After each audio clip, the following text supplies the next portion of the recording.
Hello, welcome to Gardener's World. Now, it's Easter weekend, and for many of us, this is our first venture out into the garden where we can take stock, start buying plants, planning, gardening, so that the garden will look as good as it possibly can in the months to come. Here in the damp at Longmeadow, I have done some work over winter, a bit of pruning, a bit of clearing and digging, but now is the time to start moving plants around, dividing some, putting in new ones, giving this part of Longmeadow a new burst of energy. This week, Rachel visits a garden centre to find out what are the trends this Easter. Viburnums. Been a trend very much for planting herbaceous perennials and wildflowers and the more naturalistic look. We get a masterclass in looking after one of our most popular houseplants, the orchid. Probably where people go wrong the most is getting the watering balance right. And Jo goes behind the scenes at one of the biggest growers of bedding plants in the country. The thing about bedding is it's fun, it's not very expensive, and you can do anything you want with it.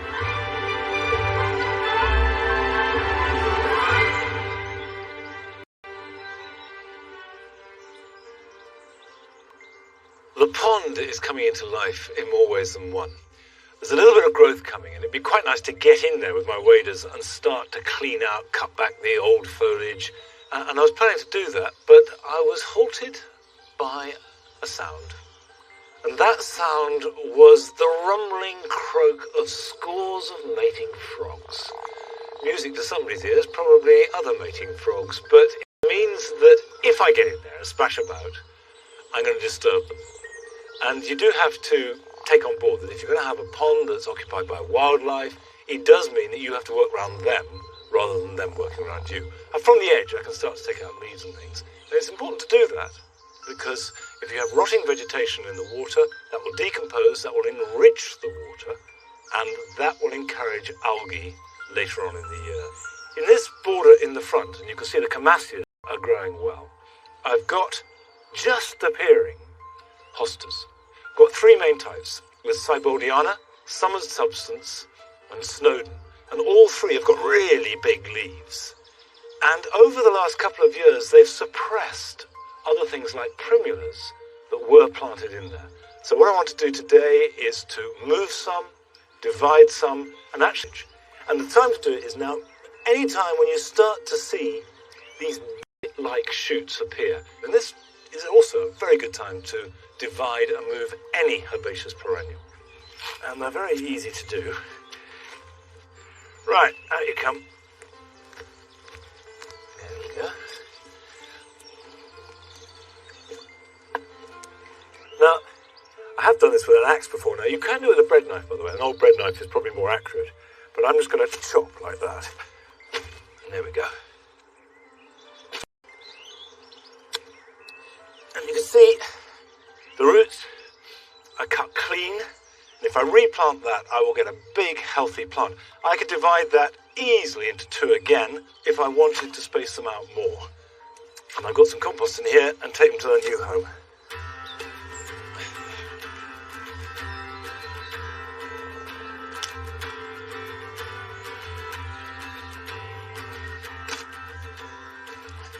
I'm digging a much bigger hole than I need for the hosta itself because I want to put plenty of compost underneath it. Hostas are greedy, thirsty plants. So I'm going to give it every chance. This is garden compost, but manure will do. Anything that is rich and strong will hold moisture and feed the plant. Now we'll plant this at the same level it was in the ground, and then we can backfill around it.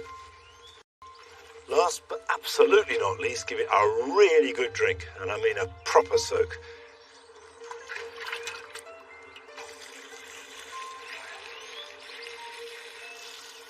Now, although I haven't had to go shopping for these plants, the truth is that most of us will go shopping for plants at Easter time. Garden centres do a huge trade at this time of year. It's by far and away the busiest commercial period. And Rachel has been to a garden centre in the Cotswolds to see exactly what people are looking for this year.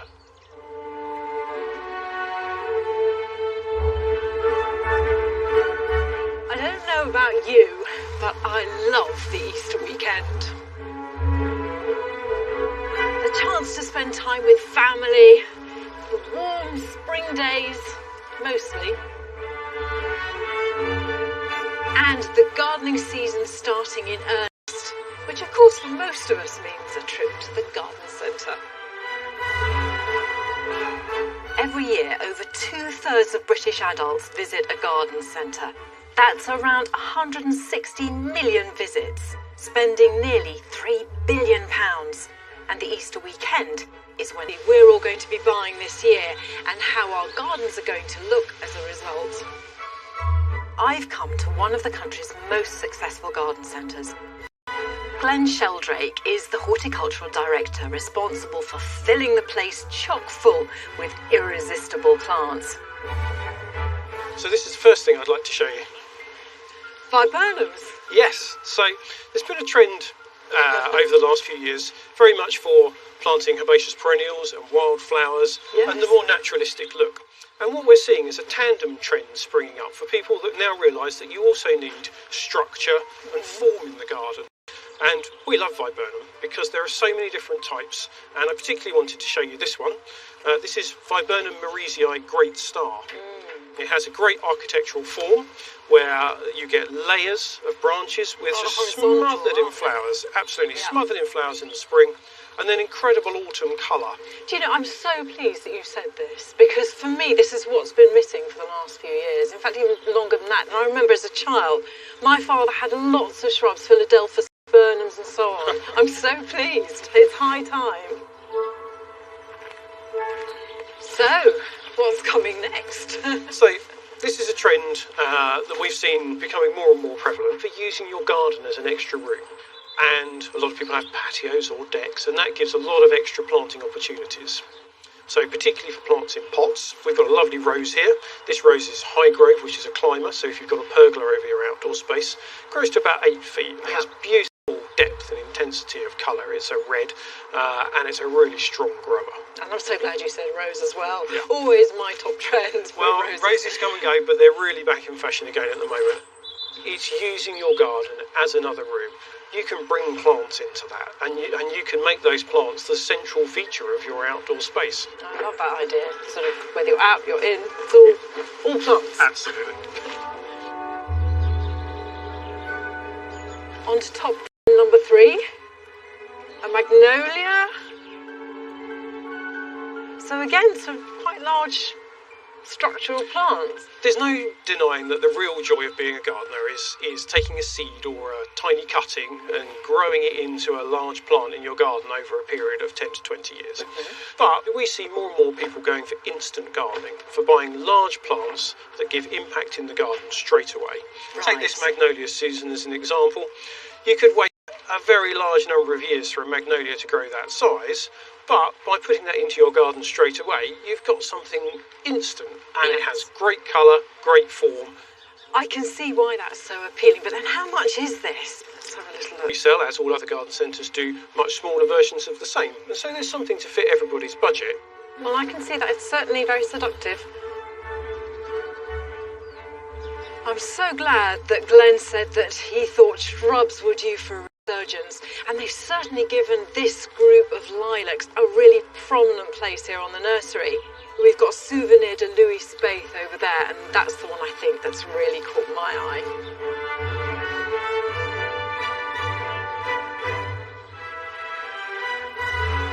Glenn's final tip for what he thinks is going to be really big this year is for plants with instant impact. And just walking around the nursery, it occurred to me that I think the instant impact is also here in these conifers. I love this, for example, this Cryptomeria, and this is £35, and I think that definitely creates instant impact. I'd be happy to have any of these in my garden.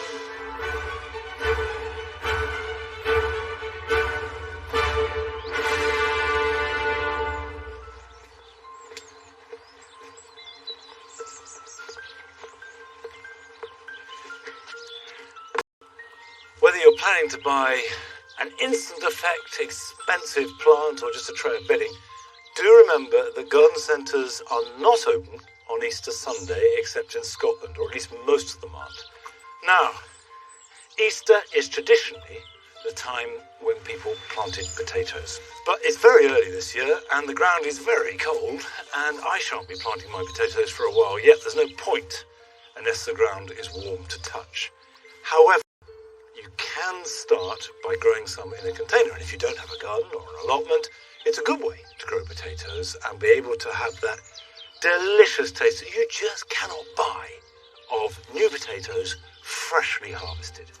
You grow them in any kind of container. You can buy specialist ones like this, and the important thing is it's got drainage holes in the bottom. If you use a bag, it's got to be strong enough to be able to lift it up without tearing full of soil. You can grow them in a dustbin, you can grow them in a big flower pot, you can have any kind of bag or container and will do the job just as well. Open it out. Now, potatoes like really rich soil. So a general purpose compost will do the job, but if you can improve it with some soil improver, or if you have got some garden compost of your own, that definitely will improve the crop. So that is no more than 1/3 full, but of nice rich compost. You'll need some seed potatoes, and I've got here some first earlies. This is Duke of York. Good, reliable grower, and you can see that you can still plant it. Now, in a bag that size, I only need 1 or 2 seed potatoes. If I grow it with 1, I'll get bigger spuds as a result. If I put 2 in, I'll get more smaller ones. So you can, depending what you want. In fact, I'm going to bag up 2, 1 with 1, 1 with 2, and we'll compare the results when we come to this time. And simply pop it in the centre of the bag. So we will cover that up with soil, like that. So the seed is covered, but there's plenty of room to put more soil in, because what we'll do is, as it grows, we'll keep topping the soil up until the soil level is nearly at the top of the bag, and then the foliage will come out the top, which means there's a nice deep area of goodness for the roots to get to, and we'll get more tubers as a result. So all we need to do now is to put this somewhere sheltered. If you've got a greenhouse, that's brilliant, but anywhere where it's out of cold wind and is a little bit warmer than if it's grown in the soil. Water it, not so it's sodden, but so it never dries out. And by the way, as it grows, it will need quite a lot of water. Right, that's a single one. I'm now going to do one with 2 potatoes. So we'll pop them in, spaced evenly. Cover them up.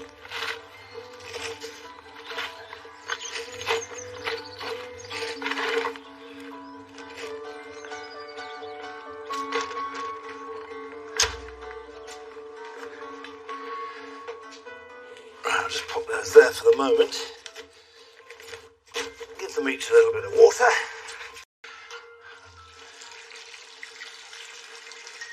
Now, Easter time. Time to plant potatoes. Time to go shopping for plants. And most people this weekend will be buying bedding.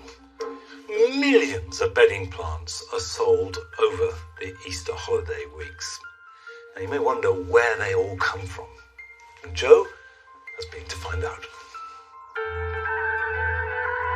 This is one of the UK's largest growers of plants. They're located on the Chichester Plain, where the quality and quantity of sunshine are the highest in the UK. And that means that top-notch sun-loving plants can be grown quickly and with maximum energy efficiency. I've been given a chance to look behind the scenes of this huge operation that supplies nurseries, garden centres and DIY stores with a constant supply of ornamental protected plants. Full on, bright. The glasshouses cover thousands of square metres, in excess of 65 million plugs, 5.5 million bedding packs and another 4.5 million individual pots are produced annually. Alex Newey is the managing director and has an overview of the whole business. Alex, this is a very impressive operation you got here. What I'm really interested in is who calls the shots about what you're growing. Ultimately, it's the consumer. The consumer decides what they want to buy. I think you've got perhaps two different types of gardener. You've got the very experienced gardener who might go out and buy what they've always bought, but equally they're not afraid to experiment either. And then you've got the newer gardener or the novice gardener. They're looking for new things. They're not so set in their ways. They can buy new plants and have tremendous success with them. Over time, that may reshape what we're selling. When we put something in the market and it's a new product, it's got to be brilliant. It's got to look fantastic. And it's got to be trendy. It's got to be trendy. Now, hang on a minute. What do you call trendy? Buying a blend of products that looks interesting and different.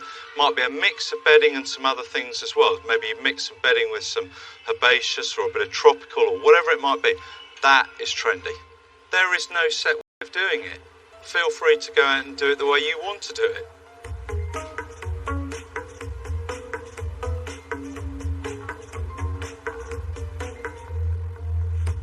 Now, I'll have to admit, I am not the biggest fan of bright pink polyanthus. I mean, they're a little bit leery, aren't they? Perhaps a bit too traditional. But they do a great job of greening up our cities, and we'd certainly miss them if they weren't there.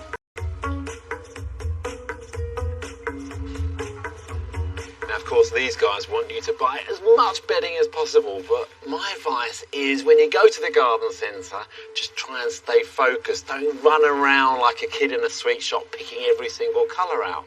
For me, this is a little bit too much. Lots of different colours clashing together. In fact, they're fighting with each other rather than being complementary.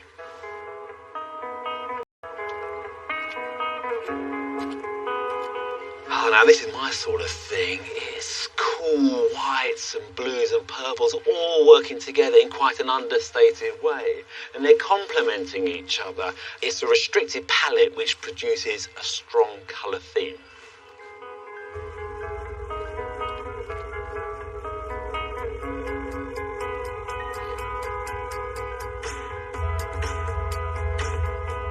And I am not the style police, but my tip to get the most out of them is to pick two opposite colours and keep it quite simple. I mean, look at this blue and the yellow. They intensify each other.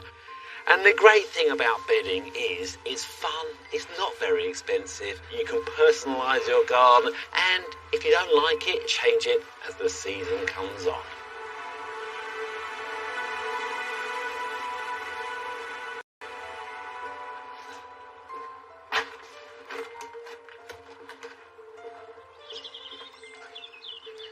There's no question that whatever you think about mass production of plants, it is incredibly impressive. And people do buy lots and lots of bedding.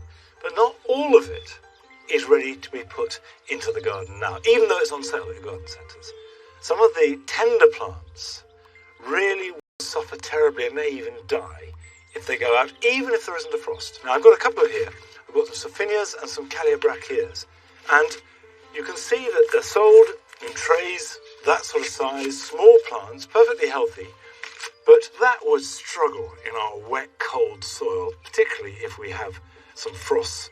So I'm going to pot them on. And I've got a potting mix, which is just general purpose compost with a little bit of our own compost and sieved leaf mould in it. And I just take it out of the container like that. And this is the Calliabrachea, which has got really dark, almost black petals, which will be brilliant for the jewel garden, particularly in the pots. And just pop it in like that. And now with some protection, all I have to do is just keep them watered, and they should grow perfectly happily.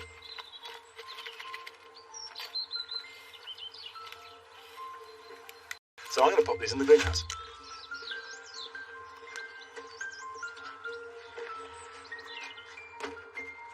Now, these don't need any extra heat over and above the protection of the greenhouse. I'll water them in and keep them reasonably watered. And before planting them out, I will make sure that I harden them off for a couple of weeks. These won't be planted out until May at the earliest. Now, even if you don't grow bedding plants, here are some other jobs you can do this weekend. Although it's a good idea to leave the dried stems and seed heads of herbaceous perennials over winter, because that provides cover and food for insects and birds, it's now time to cut them back and remove everything, exposing. Dahlia tubers are on sale now, but they do sell out quickly, so it's worth buying them now and make sure that you get nice, plump, firm tubers. Put them into a pot with plenty of potting compost, water them well, and put them somewhere protected to grow into young plants, which can then be put into their final position after the last frost. Easter is when many of us get the mower out and cut the grass for the first time. Resist the temptation to cut too hard too soon. Lift up the blades on your mower and just give it a light trim, and repeat this for the next few weeks until the grass is growing strongly.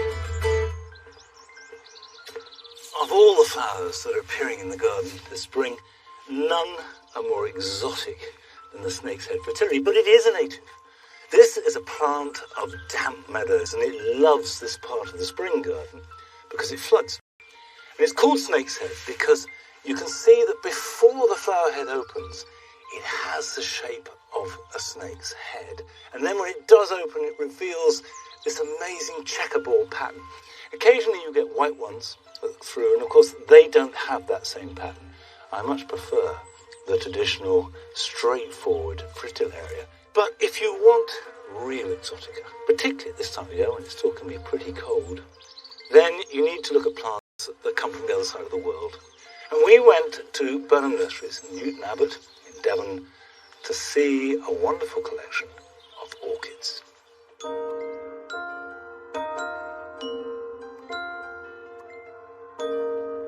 What draws people is their huge diversity. There's so many different shapes and sizes, colours and patterns. Really, there's something for everybody within the orchid family. My grandfather started growing orchids back in the 20s and 30s, and our nursery really grew from there. We're now in our third generation of our family to grow the orchids. And we're certainly very passionate about it as a family, yes. Many years ago, the Victorians were growing orchids in their stove houses, on big estates with their gardeners. Modern hybrids are many generations now removed from the original species, and the more you breed with these orchids, you get more hybrid vigour, and that just makes a stronger, easier plant and more free flowering and more colours and more varieties available. Generation after generation, they get that little bit easier to grow. A gift of a beautiful orchid like a phalaenopsis that will flower all the year round and like to live like we do, nice and warm and cosy.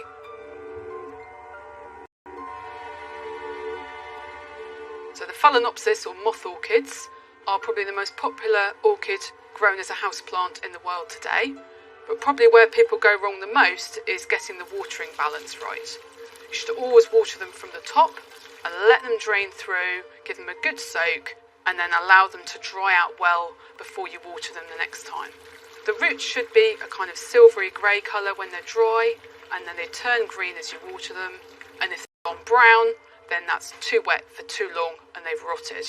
And we've actually got some plants here today which have got similar sort of watering balance problems. The first thing we're going to do is to remove the cane and the clips from the dead flower stem, and we're just going to trim the flower stem right off at the bottom, pull it out of the pot. We can see this plant has not got a very good root system. It's lost most of the roots because it's been kept too wet. So we're going to trim these back just to leave a nice anchor of roots. You want to either clean your pots and sterilise them or use a new pot.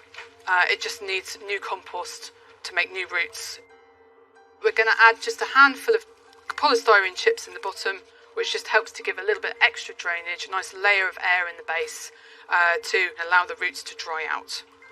Then we're going to take a nice handful of bark, pop it in the pot, and then centre the plant in the middle of the pot, position it so it's upright, pushing it gently but firmly, top it up with a little bit more, and now we've ended up with the plant just sitting on the surface of the compost, which is just below the rim of the pot. We want to give this a good water now. We also want to spray the plant to encourage new roots to grow, and that humidity is really important. Phalaenopsis are really warm growing, but there's lots of other orchids that you can grow that like it really cool. Like for instance the dendrobiums or the cymbidiums, liking to drop down to about 8 or 10 degrees on a winter's night. That cool drop in the winter helps them to grow well and helps them to come into flower well year after year. They love to stand outdoors in the summer, somewhere shady, somewhere sheltered, out of the bright sun so the leaves don't get burnt, and they'll grow their new leaves all throughout the summer months and then flower again in the winter. These orchids are a little bit different to Phalaenopsis. They have a type of bulb, which we call a pseudobulb. The dendrobium water and food, supporting the plant and giving it the energy to grow more year after year. Each year they make new ones. This one has got new shoots coming here, which is going to make the new tall bulbs, which are going to be the ones produce next year's flowers. The old ones never flower again, but they stay on the plant as a food support system, giving the plant the energy to do more growing and more flowering in the future. People don't realise that the orchid family is actually huge. It's the largest group of flowering plants in the world. There's about 30,000 species. Orchids are great survivors. They will cope with all sorts of conditions in their own natural habitats. And the modern hybrids have been bred to cope with our natural habitats, our homes. Just follow a few simple rules and you'll get so much enjoyment.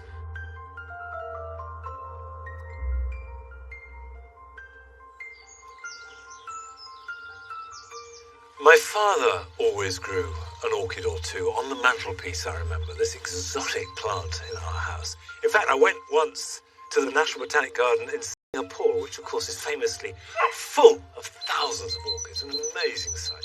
But you know, at this time of year, I think nothing captures the spirit of the season better than a daffodil, and my favourite of all those is the wild native daffodil, Narcissus, pseudo-narcissus. I planted the bulbs about 15-20 years ago, and it's just beginning to mass up and looks delicate and yet filled with light. But talking about light, don't forget that the clocks go forward this weekend. So as well as Easter, with the extra day off, we've got extra light to enjoy as well. Have a great time, and I'll see you back here in Longmeadow next week. Till then, bye-bye. Go on, Oaks.